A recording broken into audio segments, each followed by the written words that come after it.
जो मणिपुर में चल रहा है उसका मेन रीज़न क्या है? प्रॉब्लम्स कई सारे हैं। जैसे गए कुछ सालों में गवर्नमेंट ने एक मुहिम चलाई, वार ऑन ड्रग्स, जिसके तहत जितने भी ड्रग्स रिलेटेड कार्टल्स थे उनको पकड़ा जा रहा था। एंड अगेन फिर ये बात खुल के आई कि ड्रग का जो मेन जरिया है Poppy plant, yes Poppy plants, वो मणिपुर में ही कल्टीवेट हुए जा रहे हैं। तो जुंटा शासन काल में जो लोग वहाँ से निकल के भाग के आ गए यहाँ पे, तो वो लोगों का इन्फ्लक्स बहुत मणिपुर में हो रहा था। उसके लिए एनआरसी चाहिए थी।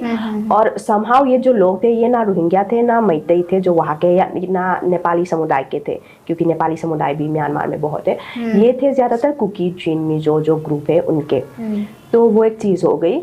और सबसे जो लोग बात कर रहे हैं, मेन बात कर रहे हैं, जो हमारे होम मिनिस्टर अमित शाह जी ने भी जैसे बोला था, जो मैतेई कम्युनिटी को जो शेड्यूल ट्राइब स्टेटस देने की मांग थी, उसके अगेंस्ट में भी ये दंगे भर के ऐसे कहा जा रहा है। बट अगर आप ये सब का अगर स्टार्टिंग पॉइंट देखें, इट्स नॉट 3 मई जैसे बताया जा रहा है, जो एक peaceful but not so peaceful एक रैली निकला हुआ था, that's not the starting point. अप्रैल के अंत में ही जब बहुत टाइम से जो गुस्सा कुकी समुदाय के लोगों के अंदर पनप रहा था, वो हमें दिखने को मिल गई अप्रैल के ही अंत में, जब हमारे जो मणिपुर के चीफ मिनिस्टर थे नोंगथोम्बम बिरेन जी, तो वो चुराचांदपुर जा रहे थे ओपन जिम को उद्घाटन करने के लिए। तो उसके एक दिन पहले वो ओपन जिम जलाई गई, जो पास में जो एक मैतेई हिंदू जो टेम्पल है उसको तोड़ा गया। फिर जो जितने भी कुर्सियाँ थी, जगह थी, उसको जलाए गए। फिर जो न्यूज़ में दिखा रहा है, हाँ, मैतेई के जो यहाँ पे एक बड़ी बात ये हो गई, यहाँ पे सिर्फ गवर्नमेंट के अगेंस्ट गुस्सा दिख रहा था। यहाँ पे एक बात ज़्यादा ये हो गई कि जो हमारे टेम्पल को, मंदिर को तोड़ा गया, वो एक चीज़ हो गई। और दूसरी बात ये कि जो मैतेई के जो 7 क्लास है उसको रिप्रेजेंट करता है हमारा 7 कलर का फ्लैग, तो उसको फाड़ा गया, जलाया गया। तो वहाँ पे थोड़ा सा खटका चीज़ें खटकी। फिर भी तब कुछ एक्शन रिएक्शन कुछ नहीं था। अभी ये सब चालू हुआ 3 तारीख को, अगर जो सबके सामने आई, स्टार्ट पहले से हो गया था, बट सबके सामने खुल के आई 3 मई को, जहाँ पे जो एसटी डिमांड है सिर्फ उसको लेके जो हमारे ट्राइबल्स भाई बहन हैं उन्होंने एक रैली निकाला। बीच में आप लोगों ने भी वीडियो देखा होगा, मैं खुद भी वहाँ पे नहीं गई थी, मैंने भी वीडियो में देखा था कि सोफिस्टिकेटेड वेपन्स भी कैरी कर रहे थे वो लोग। वो कैसे पाया, मतलब वो वेपन्स कैसे मिला उस लोगों को? यहाँ पे एक बात आती है कि कुकी के कुछ 40 उग्रवादी अलग अलग संगठन जो शू बोलते हैं, उसके अंदर 2005 से है इंडिया सरकार के साथ, और 2008 से मणिपुर स्टेट सरकार के साथ भी सस्पेंशन ऑफ ऑपरेशन है, शू जिसको बोलते हैं। तो उसके तहत बहुत सारे कैंप्स थे, कुकी कैंप्स थे वहाँ पे, जो कुकी मिलिटेंट्स है वो भी है और उनके वेपन्स भी उनके साथ है। तो कई सारी जगह पे ये भी बोले गए थे कि जो लोग निकल के आए वो मिलिटेंट्स है, Kuki militants who were supporting that peace rally. But peace rally जब वेपन्स के साथ आ जाए तो वो पीसफुल तो रहता नहीं। और सुबह 10:30 बजे से जो फॉरेस्ट बीट ऑफिसर्स थे, 10:30 बजे से, 3 तारीख को ही फॉरेस्ट बीट ऑफिसर्स जलाने चालू हुए। यही मॉब थी, यही क्राउड थी जो जला रही थी। बहुत लोग तो मारे गए ना जी।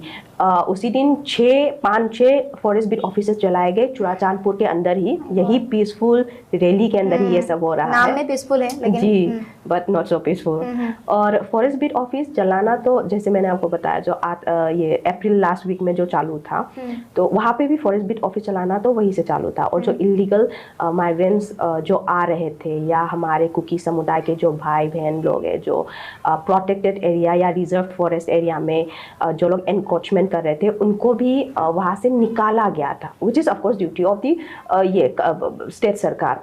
तो वो जो कर रहे थे, तो उसमें भी शायद उन लोगों को थोड़ा सा मतलब थोड़ी सी दिक्कत थी कि उनको वहाँ से क्यों हटाया गया है। तो यही सब मुद्दों के ऊपर ये सब चीज़ें चालू हुई। बट यहाँ पे मैं एक बात ये मेंशन करना चाहूँगी मास्टरी, कि 3 मई को, बट अप्रैल में ही जो कुकी समुदाय के जो एमएलएस थे वो ऑलरेडी दिल्ली में होल्ड करके बैठे थे।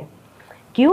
क्योंकि उनको वो सस्पेंशन ऑफ ऑर्डर जो स्टेट सरकार ने बोला था कि निकाल देंगे, क्योंकि जो सस्पेंशन ऑफ ऑर्डर में जो कुकी समुदाय के लोग मिलिटेंट्स है, वो जो जिस तरीके के नियम कानून उनको फॉलो करने चाहिए वो नहीं कर रहे हैं बोल के जो बोला था। तो कुकी समुदाय के जो मिलिटेंट्स थे उन्होंने कुछ नियम कानून तोड़े थे। तो हमारे जो स्टेट सरकार जो सीएम थे उन्होंने बोला कि हमें सस्पेंशन ऑफ ऑर्डर इनके साथ कंटिन्यू नहीं करना है। तो उस चीज़ को लेके वो मिलिटेंट्स की आवाज़ लेके वो कुकी समुदाय के एमएलए दिल्ली गए। तो तभी से हॉल पे थे। फिर अचानक 3 तारीख में जो कॉन्फ्लिक्ट हुआ उसके बाद से वो लोग सेपरेट एडमिनिस्ट्रेशन की मांग कर रहे हैं मणिपुर के अंदर। आपने कुछ ही देर पहले बोला कि कुकी पॉपी प्लान के बारे में बताया, मुझे पता है वो क्या है, लेकिन ऑडियंस के लिए आप बोल लीजिए कि पॉपी प्लान क्या है। पॉपी प्लांट देखने में तो काफ़ी एक मासूम सा फूल दिखता है, बट उसमें से कुछ प्रोसीजर करके उसमें से जो ड्रग है वो निकाला जाता है। हम आम भाषा में उसको कानी भी बोलते हैं। इंटरनेशनल मार्केट में काफ़ी हाई प्राइस में बिकता है, इट वेराइज जगह जगह से। बट बोला गया है कि लास्ट ईयर ही में 50,000 to 70,000 करोड़ का मुनाफा हुआ है पॉपी प्लांट जो इंडिया के मणिपुर, सिर्फ मणिपुर के आंकड़े बता रही हूँ। हाँ, और ये जो समस्या है ना बहुत मतलब गंभीर समस्या है, उसके लिए वो सेंट्रल गवर्नमेंट क्या कर रही है और स्टेट गवर्नमेंट में मतलब सोल्व क्यों नहीं कर पा रहे? इतने मतलब बहुत बड़ा समस्या है, प्रॉब्लम है ये। जी, और सबसे बड़ी समस्या ये है कि मणिपुर को एक आर्म स्टेट नहीं बोल सकते हो आप, क्योंकि ये पड़ता है इंटरनेशनल बॉर्डर पे। वो इंटरनेशनल बॉर्डर भी कैसा, इतना लंबा एक पोरस बॉर्डर है हमारा जहाँ पे फेंसिंग भी नहीं हुई है अभी तक।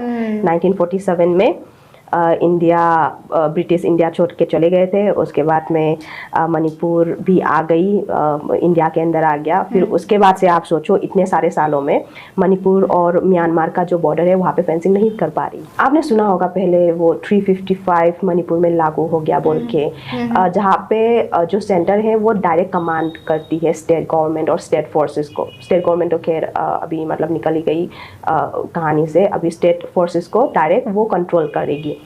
बट फिर 355 ऑन पेपर हमें देखने को कहीं पे नहीं मिला। तो अभी भी डिस्कशन चालू है, डिबेट चालू है कि 355 है कि नहीं है, क्योंकि शायद सेंटर में भी बीजेपी है और स्टेट में भी बीजेपी है, और जैसे कि बीजेपी वाले ही बोलते हैं डबल इंजन की सरकार।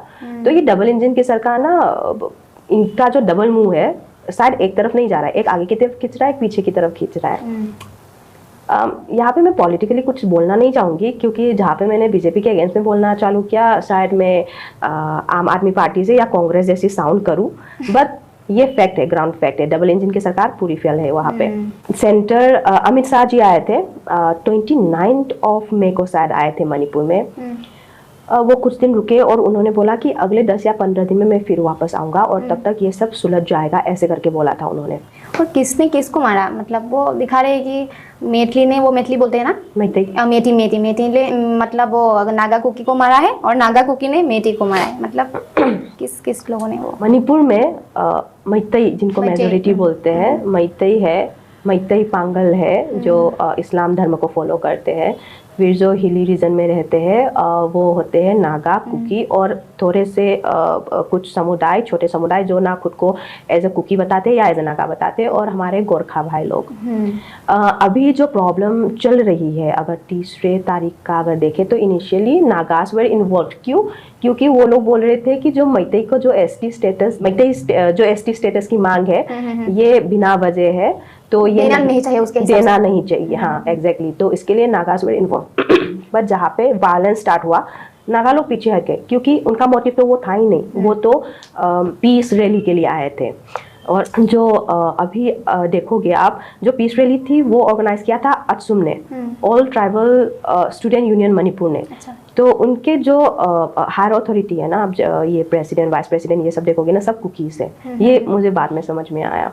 तो उन्होंने जो पीस रैली करा था तब नागा हट गई थी, और काफ़ी सारे जगह पे जब ये कॉन्फ्लिक्ट चालू हुआ इसको ट्राइबल वेस मैतई ऐसे करके दिखाने की कोशिश कर रहे थे। तो नागा समुदाय की तरफ से कई बार ये बात क्लियर होके आई है, don't use this word tribal बोल के, ये ट्राइबल वर्ड आप यूज मत करो। ये बार बार उन्होंने बोला है, काफ़ी क्लियरली बोला है। तो मोर और लेस यहाँ पे जाने नागाओं की भी गई है, कुछ जो मैतई पांगल कम्युनिटी के हैं वो भी है, और जो हमारे गोरखा भाई है, नेपाली भाई, उनके बीच में भी मतलब वो भी विक्टिम्स है। बट चीज़ें अभी जो जहाँ तक हमें दिख रही है वो है कुकी मिलिटेंट्स और मैतई के बीच में, Kuki militants with of course sophisticated weapons. और हम जानते हैं कि कुकी, नागा और मेटी जो वो पहले से तो भाई भाई थे ना, अभी मतलब डिवाइड हो गया है ना। नागा और मैतेई की जो हिस्ट्री है काफ़ी लंबी है। वी आर नेचुरल एलाइज, आप ऐसे बोल सकते हो। क्योंकि जब हमारा जैसे लाई हड़ाओ करके हमारा एक फेस्टिवल होता है, अच्छा। तो उसमें ना एक नागा टांकुल का एक पार्ट होता ही होता है। तो हिस्ट्री में वी आर रिलेटेड। कुकीज थोड़े से डिफरेंट है। As a human being, yes they are very much part of Manipur. जो मणिपुर के कुकी है, मैं सिर्फ उनके बारे में बात करूंगी। लेट हिस्ट्री, जब ब्रिटिश आए तब कुकियों का सेटलमेंट चालू हुआ। फिर जब बर्मा में जब भी प्रॉब्लम होती है तो इन्फ्लक्स इस तरफ आता है। तब प्रॉब्लम नहीं थी क्योंकि तब लोग कम थे और जगह ज़्यादा थी। और जो इमोरल जो काम रहते हैं, जैसे हमारा स्मगलिंग हो गया या फिर आप बोल लो ये पॉपी प्लांटेशन हो गया और आर्म्स वगैरह, ये सब काफ़ी कम होते थे तब, क्योंकि एक मॉडल ग्राउंड में सब लोग एक साथ रहते थे। अभी जैसे जैसे दुनिया डेवलप होती जा रही है, जगह कम पड़ती जा रही है और ये इन्फ्लक्स और जो गलत अनएथिकल काम है वो बढ़ते जा रहे थे, उसकी वजह से हम बोल सकते हैं कि ये सब प्रॉब्लम चालू है। यूनाइटेड नेशंस से कोई क्या रिस्पॉन्स आया क्या? यूनाइटेड नेशंस कुकी समुदाय की तरफ से मई महीने में ही यूएन को उन्होंने अप्रोच किया था विद अ मेमोरेंडम, ये बोल के कि जो माइनॉरिटी कुकी है उनके ऊपर जैसे मेजोरिटी मैतेई कैसे हमला करे, ये सब। और काफ़ी सारे, मैं ये नहीं बोलूँगी सब झूठ है, बट ज़्यादातर झूठ के बिना पे वो लिख के उन्होंने भेजा। और उनके जितने भी झूठ है और जितने भी गलत चीज़ें हैं उसको रेक्टिफाई करते हुए मैतेई समुदाय की तरफ से भी ठीक 1 महीने बाद एक मेमोरेंडम यूएन में भी गया। अभी यूएन की तरफ से कुछ रेस्पॉन्स नहीं है, क्योंकि ऑफ कोर्स वो भी अपनी तरफ से जितना ग्राउंड रियलिटी चेक वो भी करेंगे, उनके भी इंटेलिजेंस है। यहाँ पे एक बात हम ये नोट कर सकते हैं कि यूएन की तरफ से तो कुछ नहीं आया, बट जो यूएस है, यूएस के जो इंडिया के एम्बेसडर है मिस्टर एरिक, तो उन्होंने ये बोला कि अगर मणिपुर में कुछ सहायता की ज़रूरत होगी तो वो ज़रूर मतलब खुशी से सहायता करेंगे, पर बोलना चाहिए इंडिया को ऐसे करके एक बारी तो उन्होंने बोली। और ये चीज़ में यूरोपियन यूनियन ने भी, सबके अपने अपने वर्जन से, ऑफ कोर्स उनके पास जैसे न्यूज़ आएंगे, जैसे खबरें आएगी, वही हिसाब से उनका नरेशन चेंज होता जाएगा। जैसे यूरोपियन यूनियन ने भी इंडिया को बोला कि मणिपुर में जो हो रहा है उसके हिसाब से आप लोगों को देखना चाहिए बोल के, बट इंडिया का सटीक जवाब ये था कि आप पहले यूरोप संभालो, बाद में हमारे बारे में देखना, ये था।